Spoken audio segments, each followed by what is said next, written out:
Hey everyone, and welcome to Screams After Midnight. I am Peter, that is Tim, and we talk about horror movies on this show. Mhm. It is October, it is the month of Halloween, therefore we do lots of extras. We've got an orange overlay, of course, which if you listen to the audio, you don't care about that, but yeah, everyone's orange.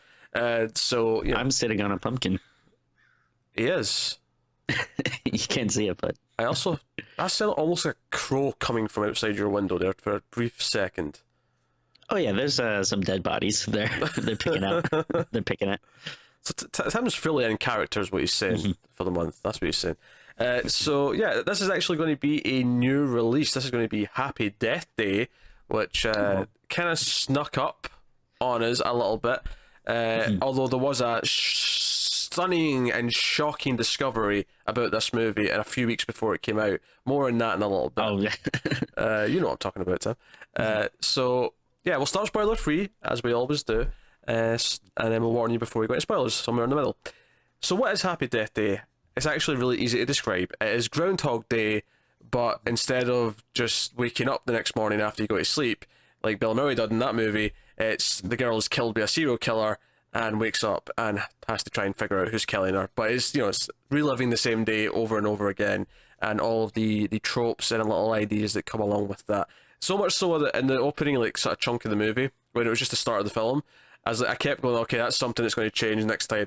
She's going to predict that next time, and then she's going to do that next time, and then that time. I was kind of, because I've just seen, between Groundhog Day and Edge of Tomorrow, and then, like, half the TV shows on TV that have done an episode like this, you pick up the little tell signs of some things. So that's the premise. So I will ask the question, Tim. Did you enjoy Happy Death Day? I did actually quite a bit. I think it's a lot of fun.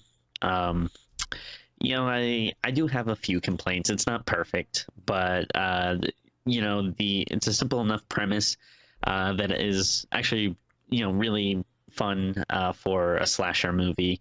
And there's I was kind of worried that the main character might not be very likable because she starts off as a very kind of a Tim, typical. That's the point.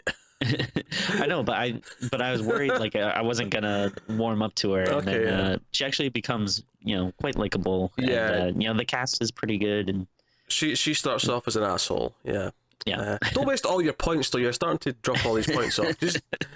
I feel like every time I just want a sentence or two just to give an impression of your thoughts. And my ideal podcast would be saying everything I have to say in 10 minutes and then just kind of zoning out and letting you talk for the rest.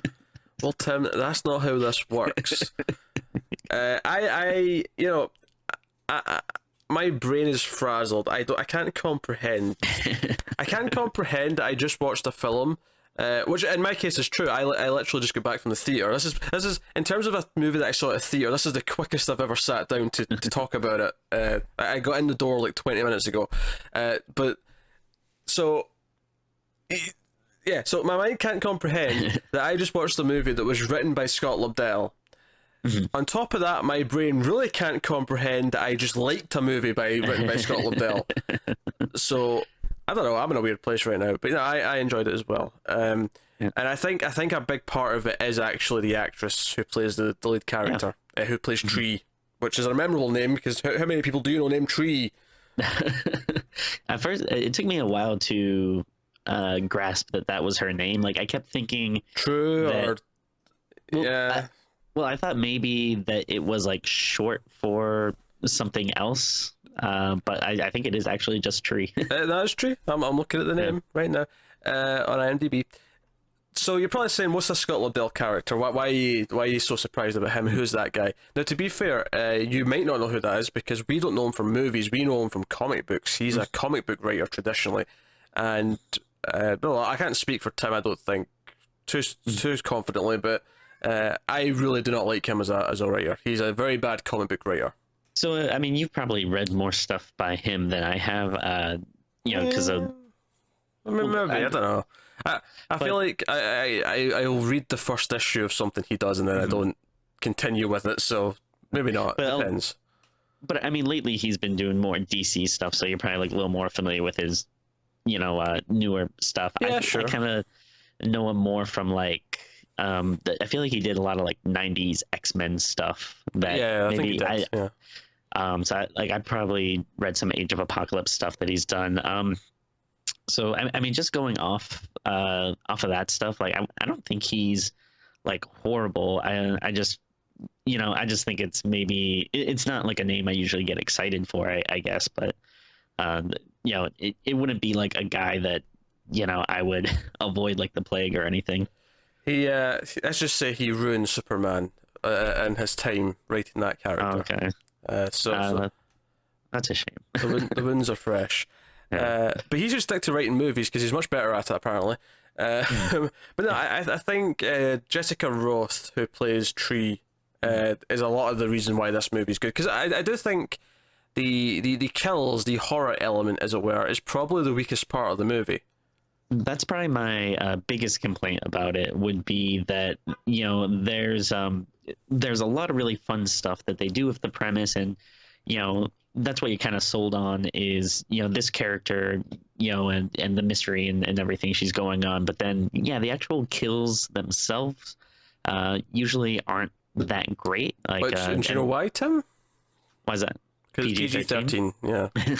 So it just cuts away. It cuts away, and she just wakes up every time there's a kill. You don't really get to see any of it. Also, it does that whole cut to just the killer standing there with the loud noise and the music track instead of actually doing some suspense stuff.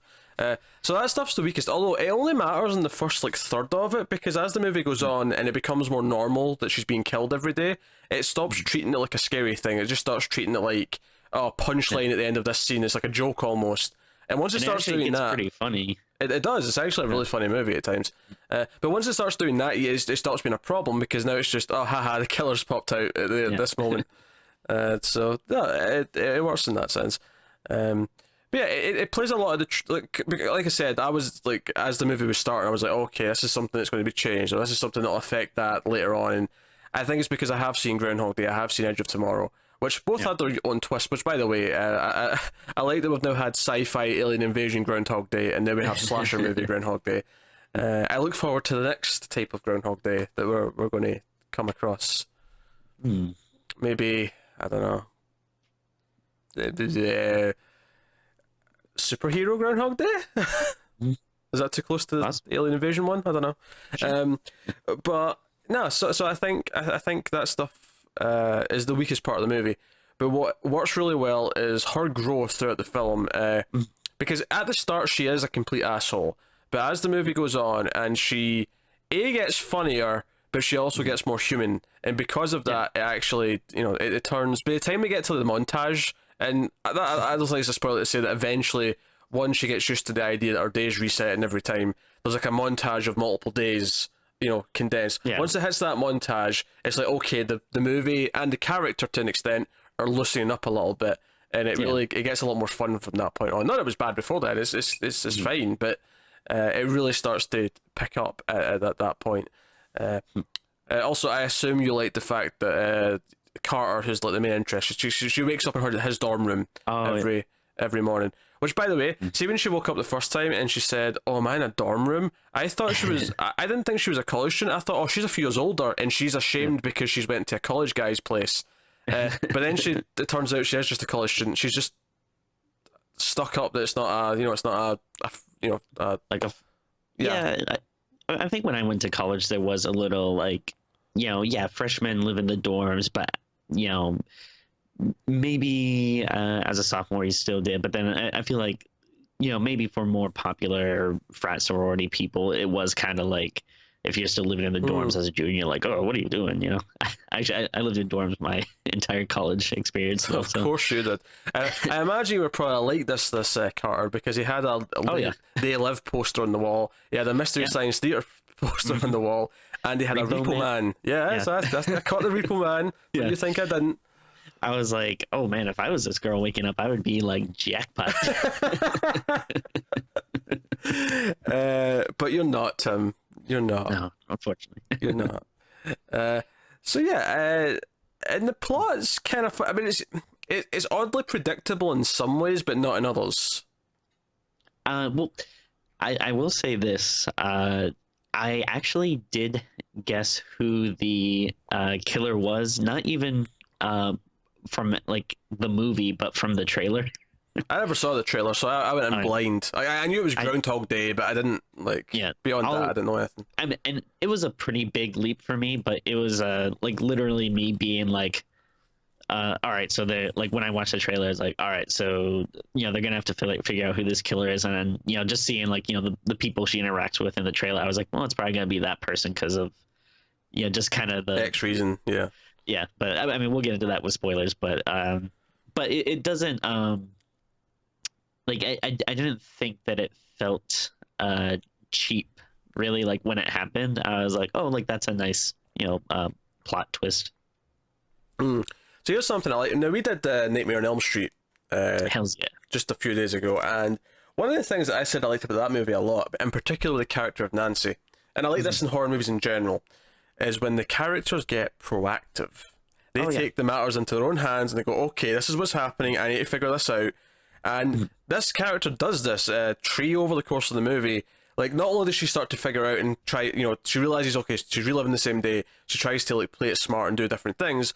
She eventually, she tries to actually, like, there's literally, I mean, it's not like the scene from Commando where she's walking through like a gun shop, but there's a scene where she kind of gears up a little bit, and it's just one or two little things, but it feels like, no, she's fighting back. She's like, no, I'm taking this into my hands.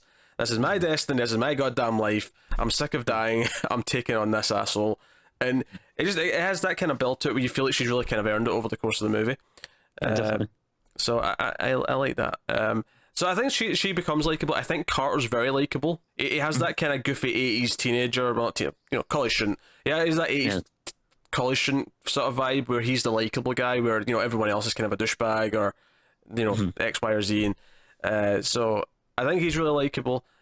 Most of the other characters are not that likable, but in a good way. Like, they're supposed to be. The head of the sorority. She's like a complete control freak, bossy, all that kind of thing. And then you got the roommate who's a bit more normal, but just seems a bit annoyed all the time. And you got the creepy professor. You got all these different things. And they're all unlikable in one way or another, but they're kind of supposed to be. And it's kind of dealing with the fun of that. Yeah. Because eventually, once she's been through enough days, she's going to, do something to each one of them, what they deserve, kind of thing. Yeah. And it is a nice like setup for okay, let's try to figure out who's trying to kill you, and it's like it could literally be like any of these people. Yeah. That's even a joke in the movie. It's like, list of suspects, and she's listing everyone she's ever met, basically. And she's like, no one's perfect. Well, some people are closer than you. And also it's got like an emotional core as well, because she's got this like trauma from her past that she's kind of ignoring, and she's avoiding her father because it's her birthday, by the way. We didn't mention that, but it's her birthday, and her father's trying to meet up with her, and she keeps ignoring him. So a big part of it's also kind of accepting what she went through. It is, I mean, I don't think it's super deep. Like, it doesn't, like, it's there. It's nice that it's there. It works for what it is. Yeah. And it never gets any deeper than that. But it's fine. Like, it actually does add a little bit of heart to the movie. It adds a little bit of heart to her, I think. Yeah, like it wasn't like so much that I was in tears or anything, but I did think it was a nice touching scene when she does finally have that like confrontation, and I was kind of like, oh, that that's nice. Like not the deepest, but it works for the movie. It wasn't, it was relatively surface level, but it worked. And again, the movie's got such a light, fun tone, even though it is, killing over and over, and even though it is all these things, it's having fun with it. And honestly, it almost works more as a comedy than it does as a horror movie. Yeah.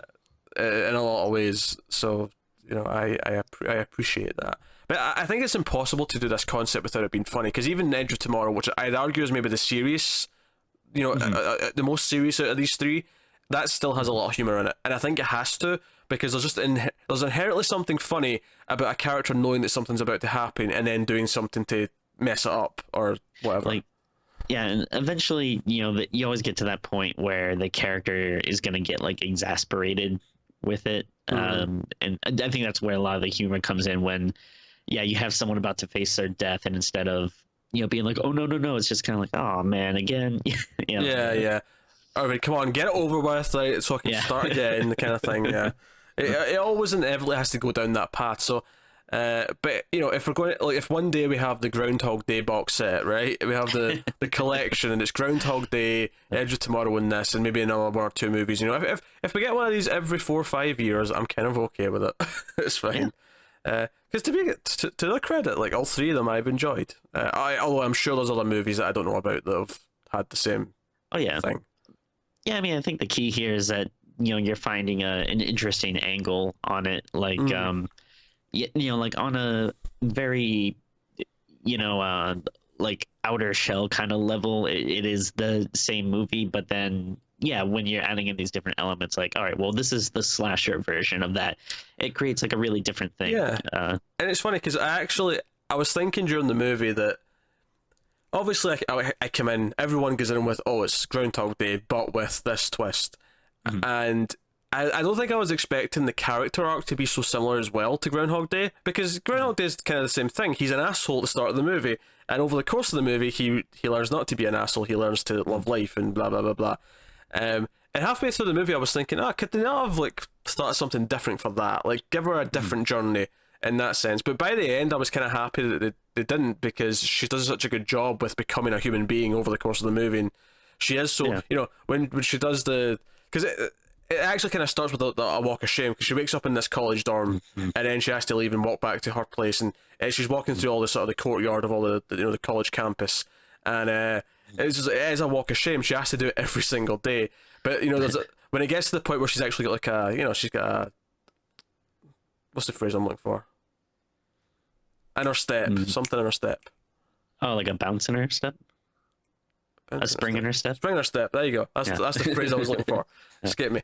So when it gets to the point where she's got a spring in her step, it feels like we've got there, and I think it's a credit to the movie that it does have that journey with her where by that point you're actually happy that she's happier, but also that she's not an asshole anymore. It works. It takes you through that journey. So I mean, I think this is something that should happen to every jerk person. Just die a bunch of times until you learn how to be a human being. Maybe that's the trick. So yeah, that's it. I think we'll give the spoiler warning so we can talk about specifics and some of our favorite jokes and who the killer is and where we thought things were going and maybe we're wrong about. So full spoilers from this point on for Happy Death Day. So I had this theory very early on, which turned out not to be the case, and I was kind of disappointed. I mean, I say disappointed, not disappointed in the movie. It didn't affect the movie negatively. It was such a cool idea I had early on that I was annoyed that they didn't do it. I was like, no, that was such a good idea. Why didn't you do it? Basically, after the killer got her the second time, I went, is the killer reliving the day as well? Because they seemed to keep knowing where she was. And I thought the big twist at the end was going to be that the killer is also reliving the day, I thought they were going to actually do it at one point, because when she, the serial killer who got her mum, and she goes to the hospital to get him the first time, and she realizes and she runs in and he kills her. He says, "Oh, I'm going to make this one, something nastier, quicker, whatever." And I went, "Oh, this one, oh." Like, I almost thought they were going down the path that I thought they were going to, and they didn't. But I was thinking that early on. Instead, we just got the twist that the roommate wanted her dead. But what? Yeah, so it's fine. So my theory was, like, when I saw the trailer and they're kind of going through some of the people that she's interacting with and stuff, like, everyone kind of seems like the same, except for when you get to the roommate, who's like this nice person who's giving her a cupcake and she's kind of ignoring, and then just like my movie senses started tingling, and I was like, okay, that's the only one that's not obvious, so that's probably who the killer's gonna end up being. Yeah, but then the only other person that would have been more shocking in the sense, the dad. I was gonna say Carter. Oh, okay. Oh, yeah, because he's actually a nice guy. Like, because for the first like several days she repeats, she thinks that he had sex with her when she was like blackout drunk. And he's like, "Oh well, you're not perfect. You took me home and took advantage." And I'm like, "No, I didn't. I slept in the other bed. I was just worried you were going to puke in your sleep." And it's like her genuine reaction to that little smile. It's almost like she's never expected any guy she's ever dated to have that opinion or that attitude. The genuine little smile. I think that's the moment where she becomes human. When she smiles back at him for her reaction to that statement. And she realizes, oh wait, this guy's actually really nice. I don't know how to process this. That is the moment she becomes human, and from that moment on, Yeah. you're kind of rooting for her, I think. Yeah.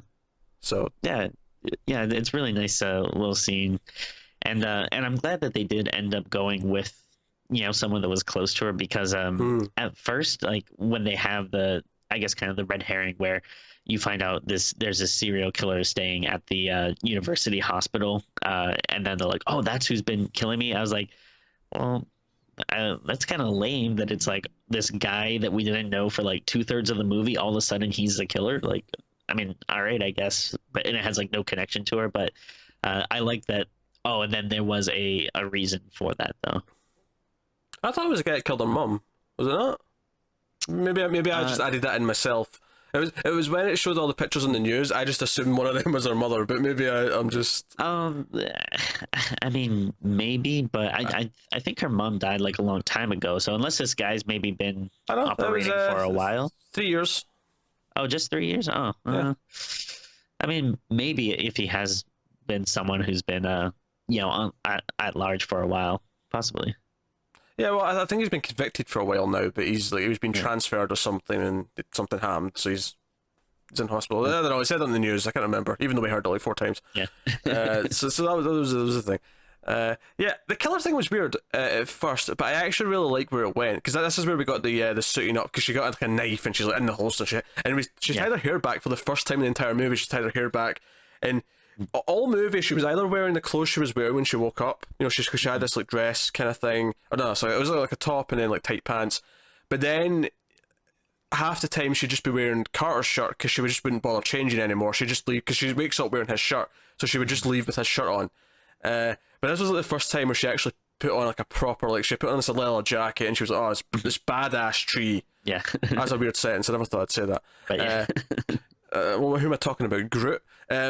So, but and she goes, but all movie every time, I think it's like 9:20 every time during the day. There's this like blackout that lasts like a second. It's just a rolling blackout, and the movie pays off that really well because she goes to confront the killer.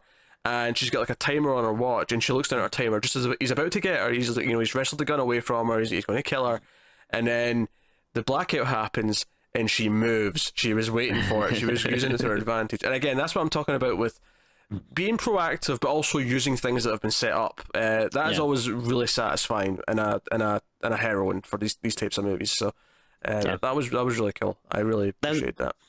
Yeah, that was especially cool too because I had kind of forgotten about the blackout, so it was a really nice payoff. Because you do seem like she's pretty, stuck at that point, and the movie's been going on for a while, and this particular day, seems to have kind of lasted, pretty long. So you feel like something important's about to happen, but then it's like, oh, I don't want her to just die right now, It's worth mentioning here. This is actually the day that she has that spring in her step, and she goes through the whole day, and she asks Carter out because she thinks this is the day. Because I actually really like the day before this, she actually gets the killer down and can kill him, but she realizes that because Carter died in that day, that if she doesn't reset the day, Carter's dead forever. So she actually kills herself so she can like do it again so that she can save Carter and just get the killer the other way. But it's this day when she thinks she's going to have it sorted at the end that she goes and visits her dad finally and has that heart to heart about missing their mother.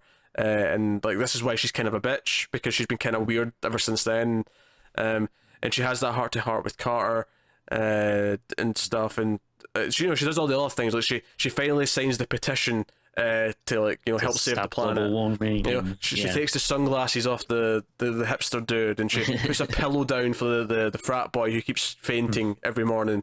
Like she does all these things. She does everything, and the girl who gets like picked on because she's eating fatty foods because they're all really like vain and like no, we all diet like extreme. And she puts chocolate milk over the mean girl. Like she does all this stuff like, and that's why I was like, okay, this is not the final day. She's going to die, and like all this will be for nothing. Even though, but don't get me wrong, all of it was still really satisfying. But like, no, there's more to it. And obviously the twist is that it wasn't the killer; it was actually the roommate. And she realizes that it's a little cupcake that was poisoned that her roommate gave her, and we get basically the cat fight that ends the movie. But it's it's probably the best fight in the whole thing, actually, because they're like throwing each other into doors. They're being proper vicious. The one moment I did like before that, though, in terms of a fight, was actually when she's fighting the serial killer at the hospital.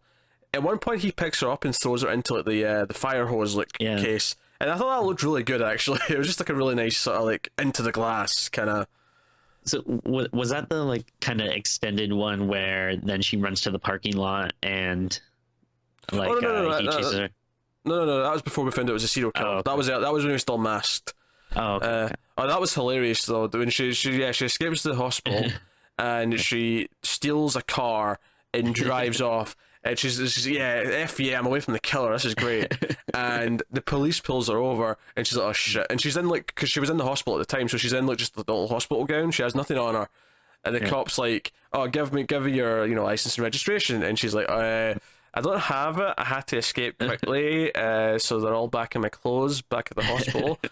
And he's like, oh, have you been drinking? And he's like, he's putting the flashlight right in her eyes, checking her. He's like, hey, if I say I've been drinking, you have to arrest me, right? And then lock me up.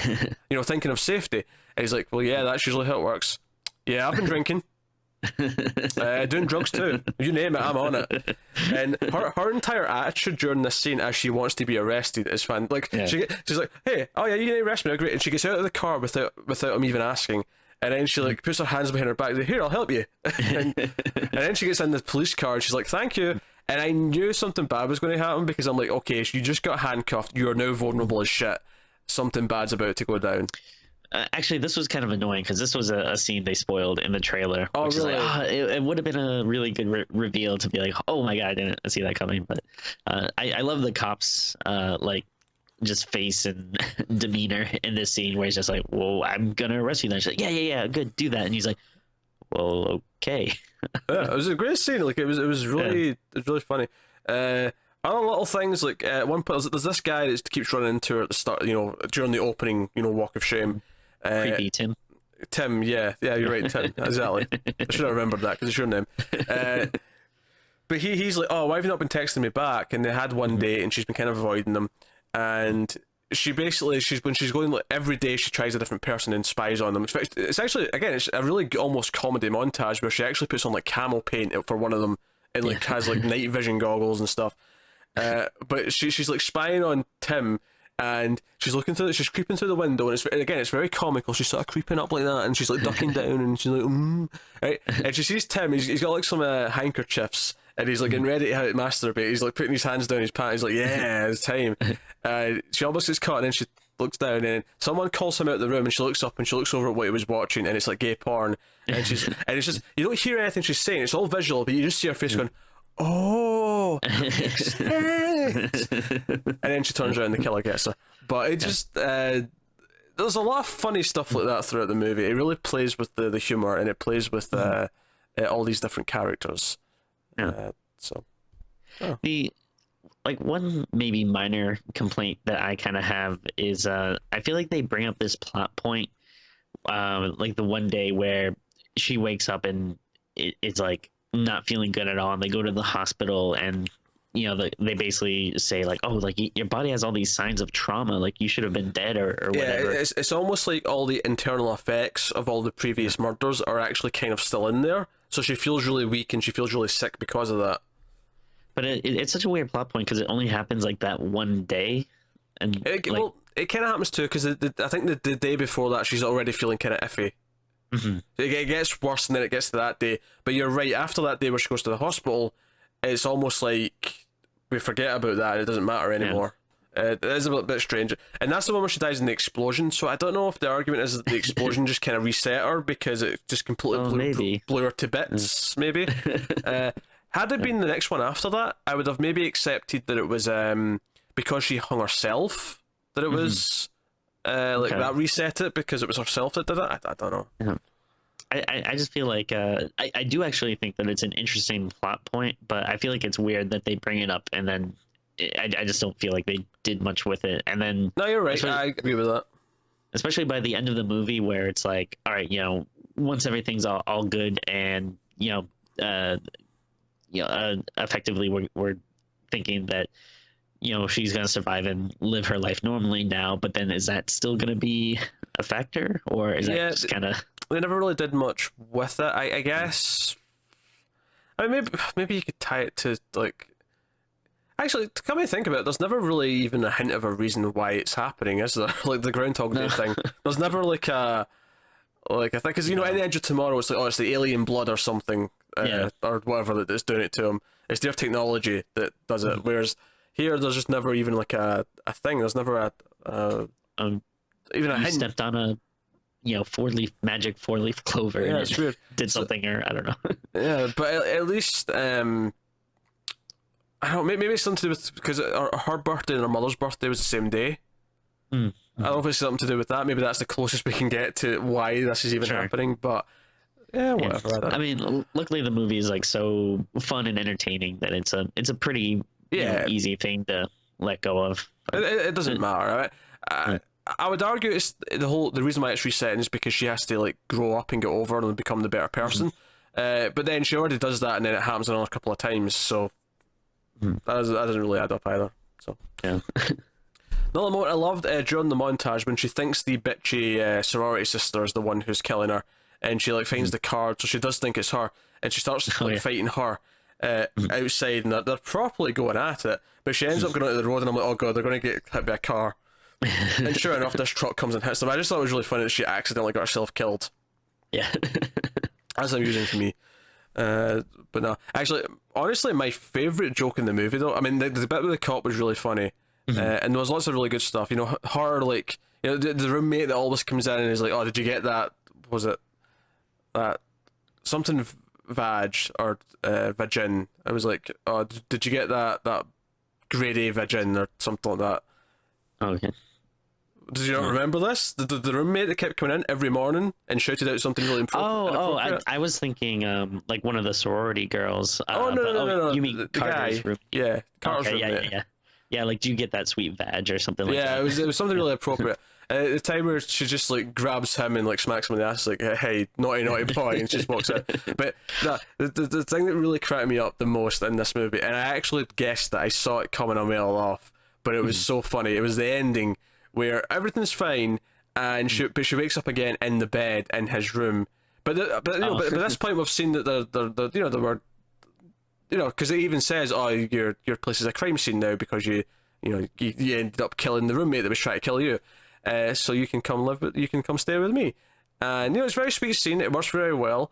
But so she wakes up the next morning, and then her phone goes off with the birthday song that she'd been hearing every day, and it's like, and he like gets up from the same corner where he was every single morning, and I'm like, he's faking it. He's going to start laughing any second now and be like, I'm just kidding. And sure enough, he does. And it killed me though. It was because I would do it. Like if this girl told me she was reliving every day and she described how it started, I would fake it and milk it for everything it's worth. It would be hilarious. I did like I think something we kind of have talked about before in other horror movies stuff, but I really hate the thing where it's like, oh, nobody believes her, blah blah blah. Like, I like that Carter's pretty willing to accept what's going on. Well, do you know what I like about it? He doesn't even really accept it so much as he's just kind of like, well, I don't really believe this, but I'm a nerd, so I like the idea. So that's like, so he helps. He gives her all the theory anyway, even though he doesn't necessarily believe it yet. Yeah, there's no like long drawn out scene of him being like, you're crazy, like, whoa, I'm out of here. But it's like, all right, well, let's talk about this. And the second time she proves that she does it by predicting a bunch of things, so it's just very quickly, now, it's fine. But yeah, no, I appreciate that. Also, just before the ending, before we go to the waking up for the fake out, they're in the diner and they're watching the news and they're talking about it, and he makes the offer. He's like, oh, by the way, your whole situation, it really reminds me of something. That movie, Groundhog Day, and then he's really offended that she has no idea who Bill Murray is. Right? I'm glad to put that in there. However, I have to say, it still feels really unbelievable that it took that long, because I feel like him, given who he is, given the fact that he has a They Live and a Repo Man poster on his wall, I feel like the first time she says, I'm reliving this day over and over, he realistically, he would have went, oh, you mean like Groundhog Day? Yeah, no, definitely. That would be the response. Because as soon as anyone tells you the premise of this movie, you go, oh, like Groundhog Day. That's what you would say. So, if you're going to set it in the world where Groundhog Day exists, just, put it in the right place. That's all I'm saying. One thing that kind of bugged me a little is I hated her ringtone. Like it was like first of all, two things. Like one, just in general, is very annoying. But two, like, does she just have a specific ringtone that she sets for her birthday? Oh, no, Tim. Pays attention now. The roommate switched it for her birthday. Oh, okay. That was brought up in the first scene when she's like, "Oh, how did you know it was my birthday? Oh, it was your driver's license, and I bet you changed my phone too." Oh, okay. So, it still is so like, you couldn't have come up with something like. I mean, if you hate the song, by all means hate the song. Yeah. But they did explain why it was that song. Yeah. But yeah, every time it came up, I was like, ugh, just change this already, please. It could have been worse. Yeah. It could have been that thing where they have the fake happy birthday because they didn't want to pay for the rights to get the real happy birthday song. Because people don't realize this, I don't think, all the time, but happy birthday, like, to you, the song, is actually copyright. You can't just use it in a movie or TV show, which is why you get these other weird versions or birthday songs. It's also why restaurants don't, like, they'll often have their own birthday song. They don't sing you the regular one because they can actually be sued for doing happy birthday. So now I've heard recently that the copyright has lapsed, or maybe it did, but that was the case. Maybe it's changed. Yeah, I know for. I mean, I could be wrong about that, but yeah, I know that was definitely the case for a long time. I'm going to sleuth this right now. Let's do this. Let's do this. Patty and Mildred Hill, I believe, are the owners of the copyright. And I'm looking it up. I'm looking it up. All right. Wikipedia. It's as good a place as any. All right.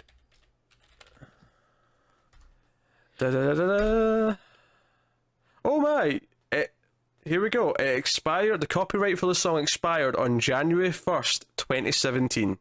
Oh, right. So that is a fresh change. That is the up to date bit of news for you right there. Well, give or take 10 months, but but no. I think it's kind of a shame because I do like all the dumb versions people have to come up with. Because that was the other thing, is like toys that had happy birthday built into them, the little like bell sort of happy birthday things. You would notice they would always be slightly out of tune, or one note would be kind of off because they had to just dodge the copyright. So no, it's fantastic. It's really interesting. Yeah. I don't know. So there you go. Happy birthday to you is no longer under copyright. At least in the European Union. Ooh, so Americans gotta watch out.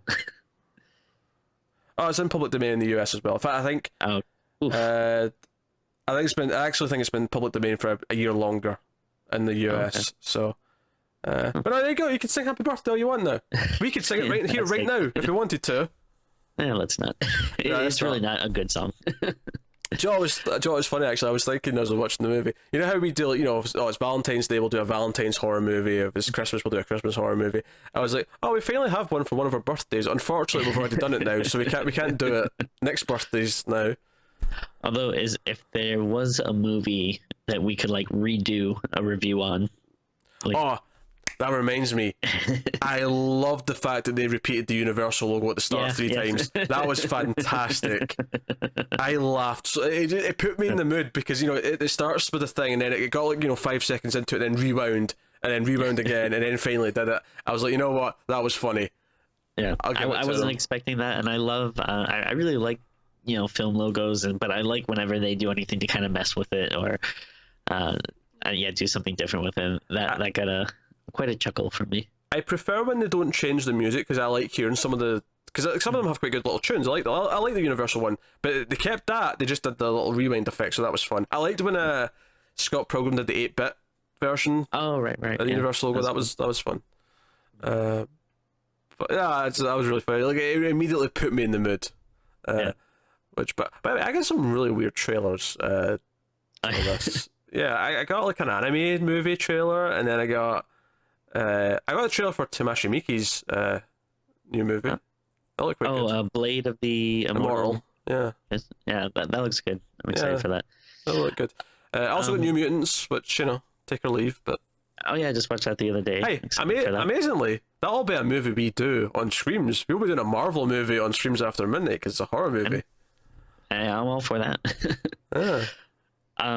It's weird. I forget what movie was it. Was there a movie in theaters we did at the start of the month? Start of the month?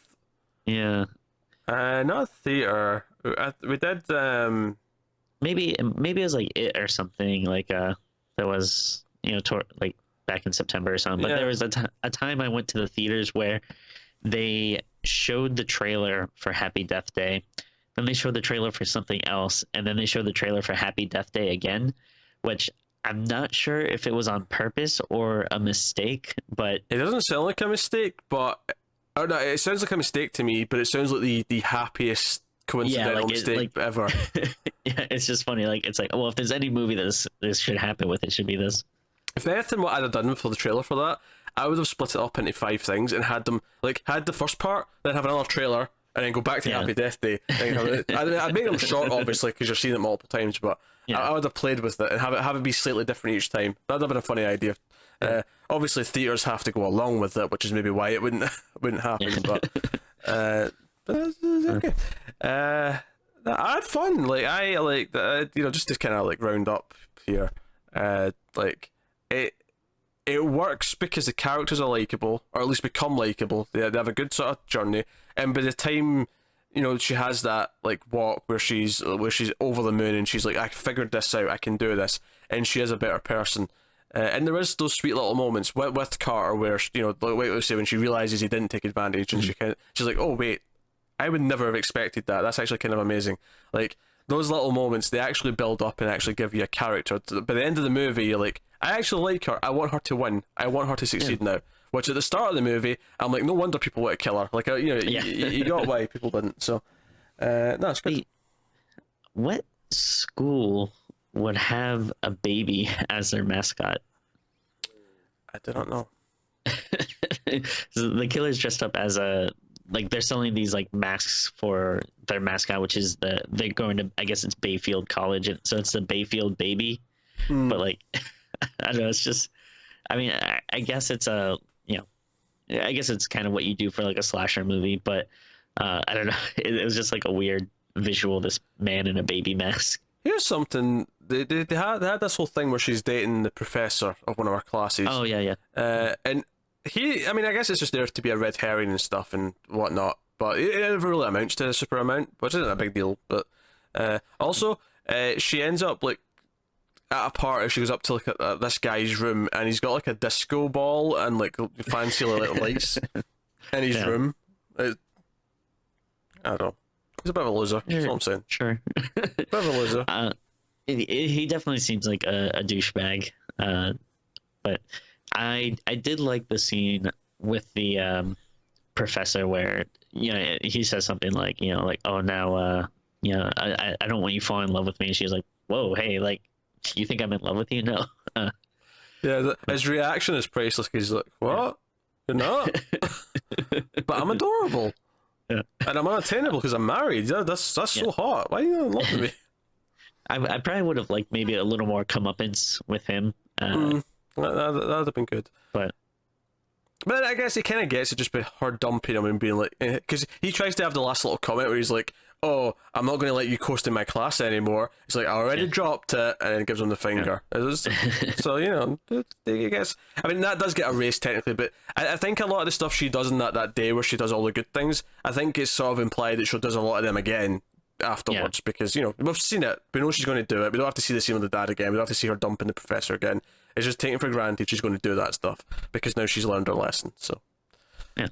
But no, I had a lot of fun. I think this is a very good light movie to throw on for people who maybe aren't into scary movies. Like we all have friends who I don't want to watch horror movies. It's just I feel like this is just a very nice movie to put on, entertaining, 90 minutes, very brisk, well paced. So I think people who don't like horror movies could easily enjoy this because, even with the kills, like there's not really any gore to them. It always cuts away before anything really bad happens. So which is probably the one thing for me that would have improved it and just put it that little bit more. If we got like an R-rated version of this where we actually got to see the kills, and we got to see her violently be murdered every single time. It would still be a funny thing. Like it'd be a kind of ridiculous, almost Final Destination-esque kind of like, oh, how ridiculous can we keep the murders, building? But like, hey, whatever. It still works as it is, and the main appeal here is not the kills. Funnily enough, it's the everything else. It's the character development. It's the likability of the characters and the humor, especially. It's very funny.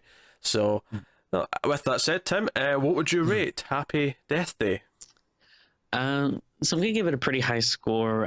Again, there was like a few bits of it that could have been better, and like we just said, the kills are probably my biggest complaint about it, but still, it doesn't really overall affect the enjoyment. So I'm gonna give it a 7.5. With some better, maybe kills to up the horror element a little. That would probably nudge it to, something as high as an 8. But with that, I'm just gonna deduct a little bit from it. Yeah, I think the kills aren't particularly great as a horror movie fan. You've got that whole thing where like they set up the wounds are still kind of there, but then they just kind of drop it afterwards. Like that's a little bit weird. But I did have a good time. I had a really good time, and I like the characters a lot, the main two. And I'm actually kind of excited to see her pop, because she's not really been in a whole lot that I would have seen. She's been in like TV shows and other stuff, but I'm actually kind of excited to see more of her and stuff, because she was very charismatic. She carried the movie on her back, and it worked really well. Definitely. So, I think I agree with 7 point. I kind of want to give it the 8. I'm tempted to. That's what I'm feeling. It's just those few little minor stuff that. Yeah, I think so. I think honestly, I think that the last thing I would say in a negative sense is that I'm not bothered by the roommate reveal. It just wasn't that interesting either. Oh yeah, it was again. I think if you're thinking really hard about it, and we've seen so many movies now that you kind of get that there's a way movies work, and by going with it being the least obvious person, it's kind of like the most obvious choice. Yeah. It just wasn't that interesting. Like, it was fine. It doesn't bother me. It doesn't take me out of the movie. The fight itself is kind of funny, so that's pretty cool. But at that point, it's almost like I care less about who the murderer is or why they're doing it, and I just kind of care about the fact that she gets to win and the character development. So, again, that's maybe something that could have been better. So I think I'm going to agree and go with 7.5. But it's a very solid, enjoyable 7.5, and it could bump to an 8. Like maybe if when I rewatch it in a couple of years' time, maybe I'll bump it. But there you go. So that's Happy Death Day. So let us know what you thought of the movie in the comments below. Like, subscribe, all that stuff. Get us on Twitter at mild_fuzz for channel updates. If you want to support the channel, head over to patreon.com/mildfuzztv. You can do that over there. You get some bonuses, you get some voting rights once a month. In fact, it's horror comedies that are up for vote for next month. So if you're in the $5 tier or up, you can do that. You can vote on that. Obviously a bunch of extra episodes going up. Top 100's going up every Tuesday. That ends on Halloween Day itself. But there we go. So that's everything. So thank you once again for watching. Keep watching scary movies, guys, and we will see you next.